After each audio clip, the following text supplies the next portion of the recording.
Caros irmãos, a nossa liturgia deste quinto domingo da Páscoa nos ajuda a refletir. Já estamos agora vislumbrando o tempo do Pentecostes, quando Deus envia sobre nós, através do seu Filho, o Espírito Santo. A primeira leitura explica a narrativa de Paulo, que havia feito sua conversão, deixou de perseguir os cristãos, deixou de perseguir o povo que devia para o império, para viver o Evangelho de Jesus. Com o encontro a caminho de Damasco, ele encontra Jesus e lá acontece a conversão. A leitura fala que quando Paulo chegou em Damasco, todos ainda tinham muito medo dele, porque ele perseguia e até matava pessoas se não cumprisse as obrigações. Esse era o papel de Paulo. Paulo, ele era conhecido como Saulo de Tarso, e esse nome prestava medo a eles. Tanto que os discípulos, quando Paulo foi querer se encontrar com os discípulos, eles não queriam se encontrar com ele, porque não confiaram nele. E então Barnabé vem em favor dele e diz: não, povo de Deus, discípulos de Deus, Paulo agora é um homem de Deus. Deixemos de lado tudo o que ele fez, para ele viver o Evangelho de Jesus Cristo. Agora ele será um pescador de homens. E então o povo da comunidade o acolhe, e ele começa a progredir na fé, e começa a evoluir no Evangelho, e também no seu testemunho. Paulo era muito conhecido, porque tinha cultura romana, era de tradição romana, então por sua vez tinha direitos, mas aqui o que ele queria era evangelizar.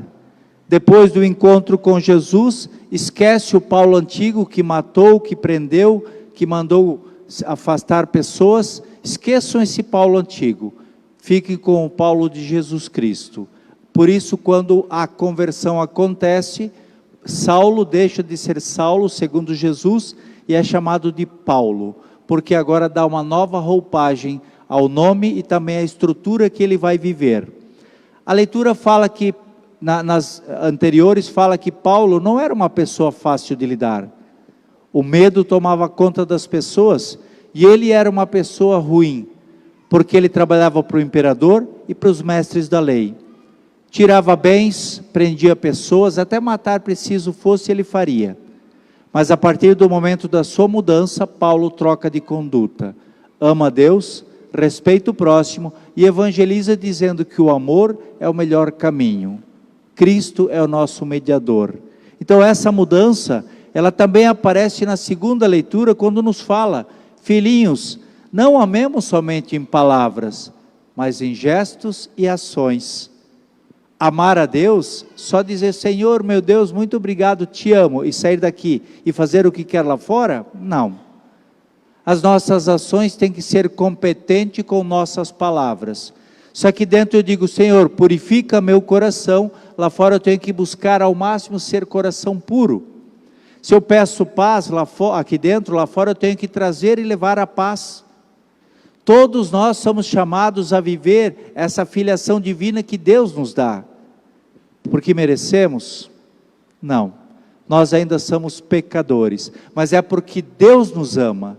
Deus nos dá isso e nos dá muito mais.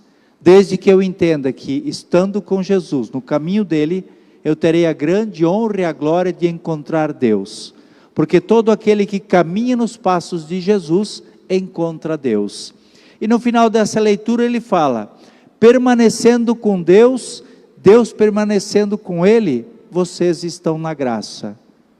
Essa é a grande colocação de hoje, da segunda leitura. Se eu permanecer com Deus, Deus há de permanecer comigo e não vai me deixar. O problema é que às vezes Deus permanece conosco, mas nós não permanecemos com Ele.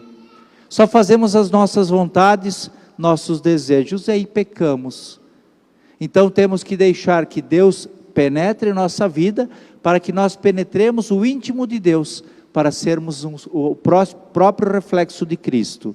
Deus deu para nós Cristo Jesus, para que nós tivéssemos o exemplo perfeito de seguimento do Evangelho e obediência ao Pai. Cristo obedeceu o Pai em tudo, por isso não podemos esquecer, Ele é o modelo perfeito do amor. Por isso somos chamados de filhos, mas não só de boca para fora. Temos que levar para o coração. prática, ação e gesto concreto. Então, entendemos o amor de Deus. Agora, o nosso Evangelho também fala que Cristo é a videira verdadeira e nós somos os seus ramos.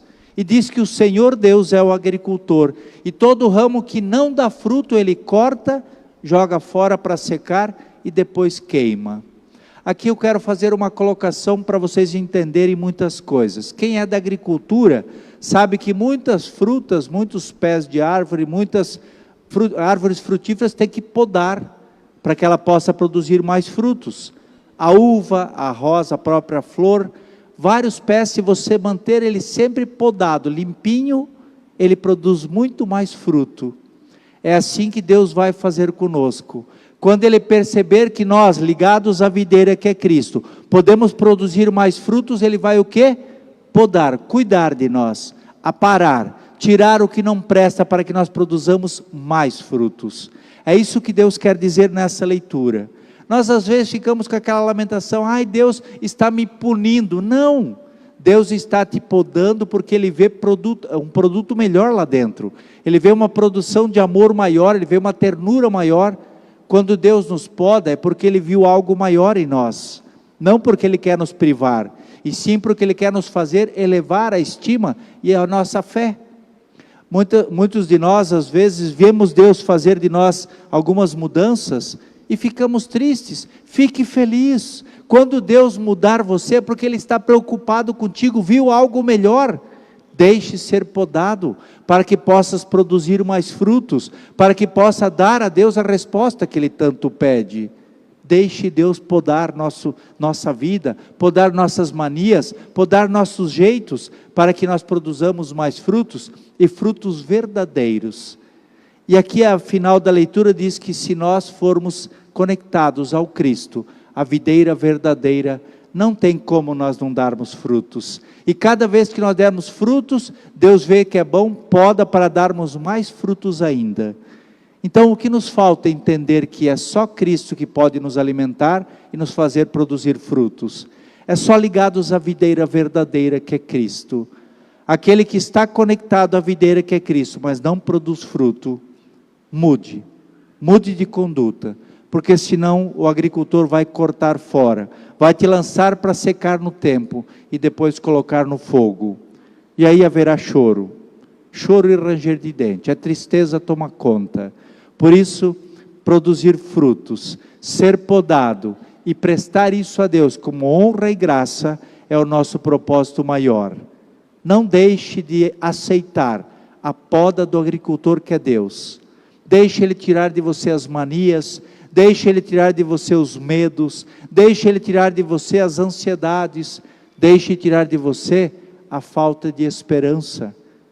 Aí nós vamos entender que tudo que nós fazemos porque estamos ligados à videira que é Cristo. E o fruto que nós vamos produzir, cada vez que nós formos podados, será produtos maiores.